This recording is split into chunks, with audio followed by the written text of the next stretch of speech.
Një zjarr i përmasave të mëdha ka përfshirë malin e Shashicës mbrëmjen e kësaj të hënie, ndërkohë që ndodhen pikërisht në zonën e landfillit ku siç duket mbrapa krave të mi, flakët e mëdha të favorizuara dhe nga hera kanë përshkuar një sipërfaqe të konsiderueshme të sipërfaqes së malit, por edhe të pyllit.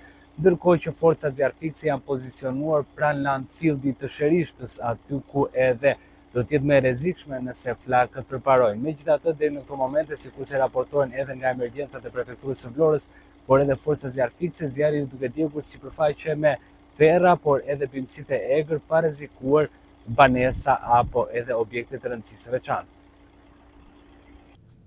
Një zjarr i përmasave të mëdha përfshiu mbrëmjen e së martës malin e Shashicës. Flakët u shfaqën fillimisht rreth orës 20:30 në majën e malit, ndërsa më pas, të favorizuara nga era, u përhapën me shpejtësi duke djegur sipërfaqe të konsiderueshme me bimësitë e egër në territorin kufitar mes bashkive Vlorë dhe Selenic. Forcat zjarrfikëse ishin në gatishmëri duke monitoruar situatën dhe duke qenë të përgatitur për ndërhyrje në rast të përkeqësimit të saj, apo nëse flakët do t'i afroheshin landfillit të Sherishtës. Përhapja e flakëve krijoi një situatë të rrezikshme edhe për 4 persona që ndodheshin pranë një guroreje në majën e malit të Shashicës. Ata mbetën të bllokuar për shkak të flakëve që rrethonin zonën, por falë ndërhyrjes së forcave zjarrfikëse të 4 personat u evakuuan dhe fatmirësisht nuk pati probleme. Flakët vijuan gjatë gjithë natës të favorizuara nga era dhe terreni i vështirë malor. Kushtet e krijuara e bën të vështirë ndërhyrjen direkte të zjarrfikësve, të cilët vijojnë të qëndrojnë në gatishmëri dhe të monitorojnë situatën për të shmangur përhapjen e zjarrit drejt zonave të banuara apo objekteve me rëndësi.